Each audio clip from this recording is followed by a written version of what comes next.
I've held on to your ashes for 2 years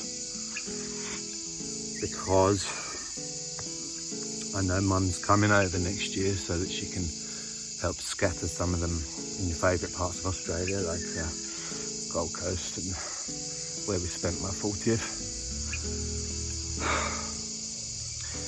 So I'll save some for that, and I also want to keep some in a little pendant or something like that, something small. I don't have to keep all of them because I want to scatter you around. This was your last big trip in your life to visit us in Australia, and I know you loved it. You and Mum loved it, and you were both at peace and didn't argue much. But you know what everyone does? Yeah, and I do. It's life, it's relationships, isn't it?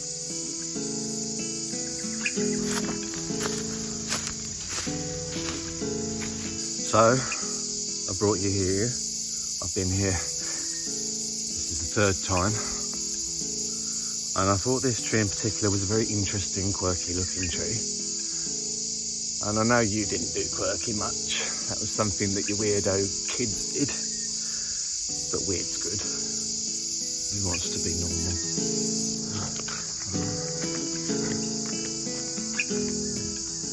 So I wanted to scatter some of your ashes here at the bottom of this tree.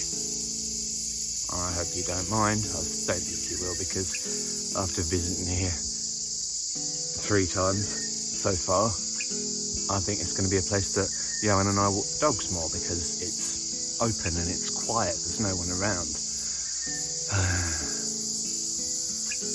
So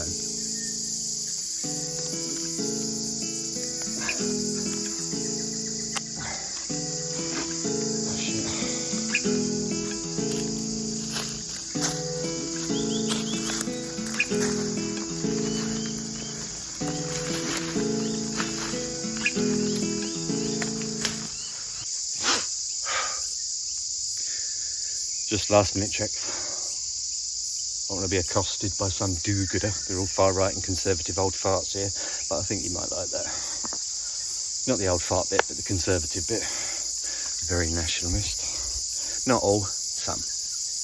One's in government, basically. Anyway, shut up.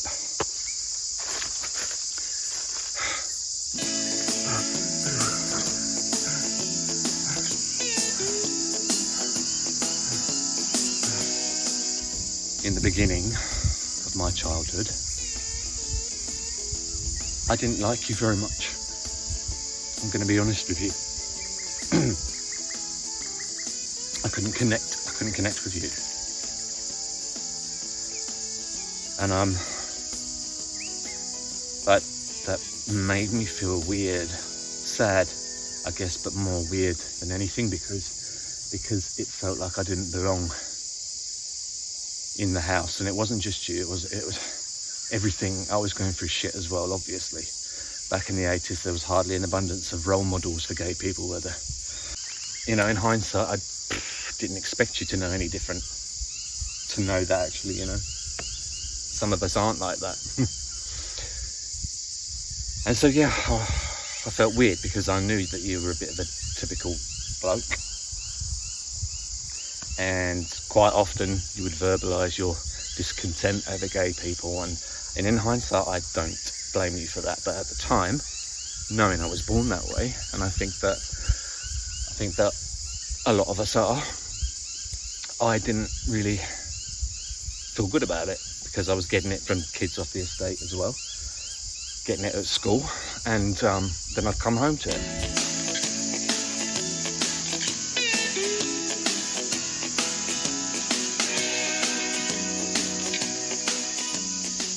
And I'm not saying that you did it a lot, actually, because you didn't. But you did it a few times, enough times for me to think I could never be honest, could never be myself, and I could never speak to you or Mum about anything. And I don't blame any of you for that, but that's why I felt weird. That's why I didn't like you much when I was younger. I loved you, but I didn't like you, and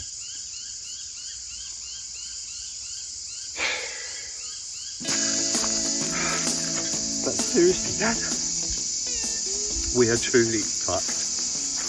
Well and truly fucked. This is a wide pathway. Do you think I would remember this wide pathway? I've been here 3 times. 3 times. Oh, I don't know. I think even though I remember both you and Mum were really pissed off when I came out in 1989. And again, you know, back then, it's not the same as it is now, is it? It turned itself around, Dad, when I fell in love for the first time, I think is when it was. With somebody who I still call a really good friend. And I loved him, and because of that, I introduced you to him. And I had to deal with 2 issues then. The fact that I'm gay, and second, that I had an Indian partner. And I know you loved him dearly, but let's face it, you know, I do come from a family of...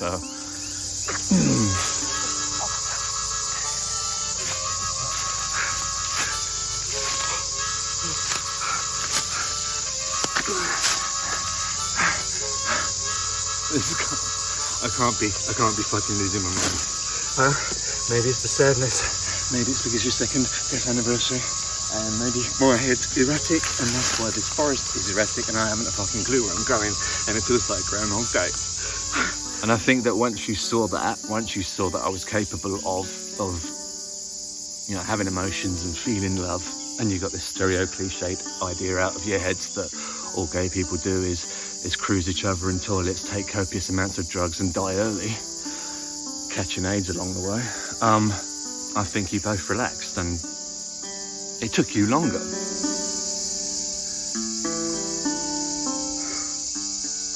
Why can't I fucking remember?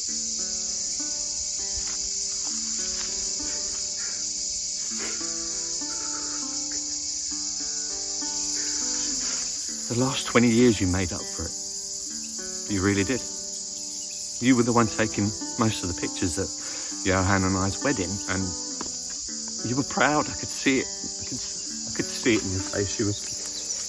You were proud, and you know why? It's because you saw that I was happy. And that's how I know that you were a person with a lot of humility. And that's the most important thing, I think, for one human person to possess. I feel like I should be talking to this and not the tree. Can I just alternate between the tree and you, Dad? Let's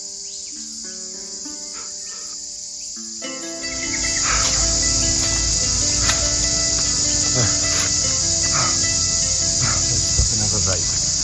When I'm out of breath, let's have a vape.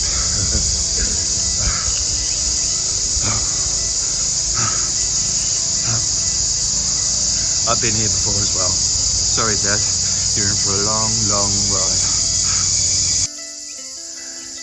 If all anyone can own is that attribute, they're halfway there. So yeah, you didn't have much common sense. You weren't very logical. You weren't much of a conversationist. You didn't really bestow any great advice or knowledge or wisdom, but you were real and you were honest. And you cared, which prior to 20 years ago, I didn't think you did.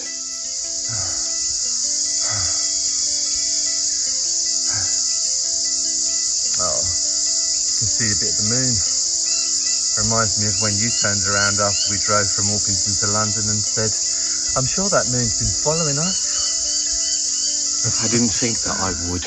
I didn't think, I'm going to be honest with you now, and I didn't think that I would feel a big blow. I didn't think that I would feel this bad.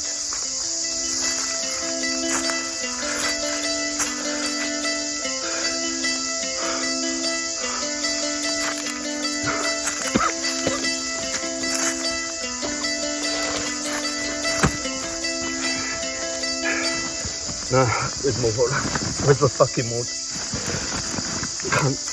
Oh my god, I've left it in the car.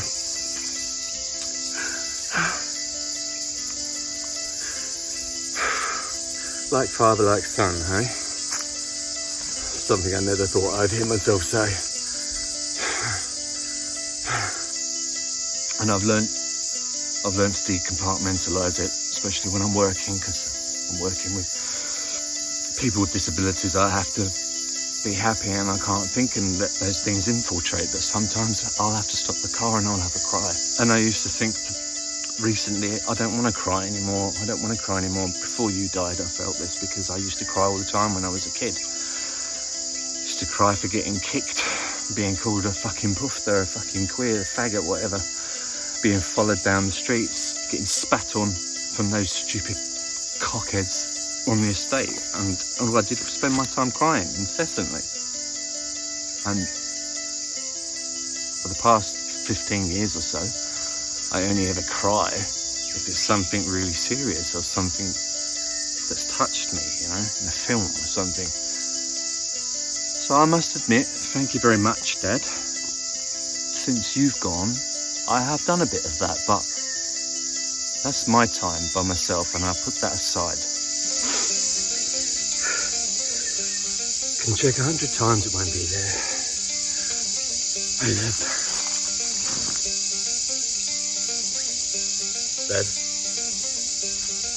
Dad. Oh my god, you fucking dickhead. Oh my god, please tell me I'll put him in the bag. Please tell me. Please tell me I'll fucking put him in the bag.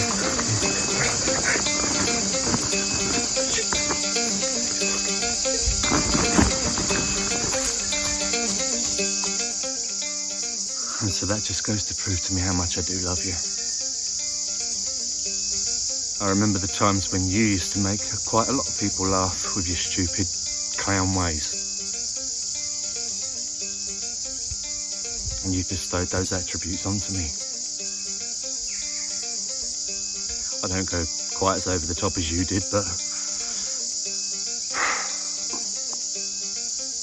I've got them. And that's why my clients like me. And that's what helps me to survive.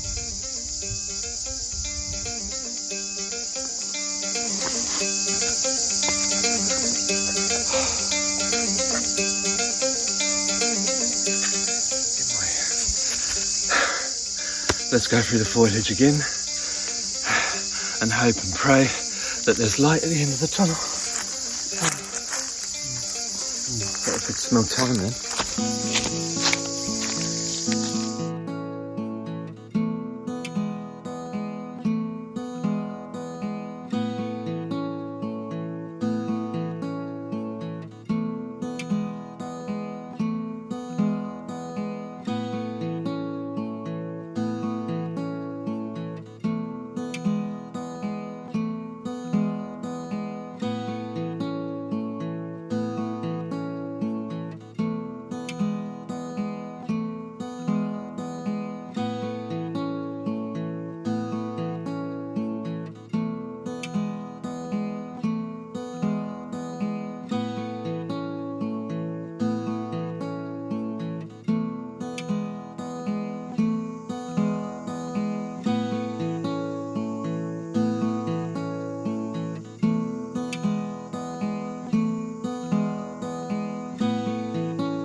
Okay, I've tried the pathway, I've tried the lanes.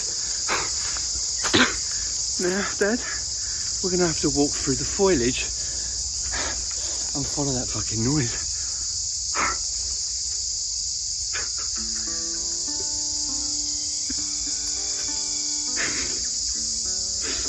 I've forgotten where we're going. It's not that fucking big a bush. And I've forgotten where we're going.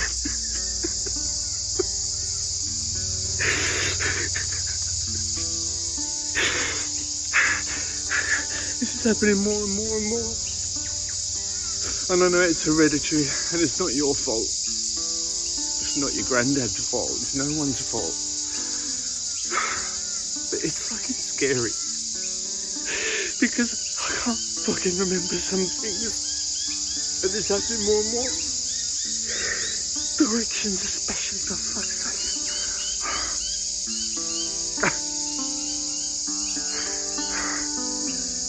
Come on. Let's get home so I can get pissed and not give a shit about anything that's happened today.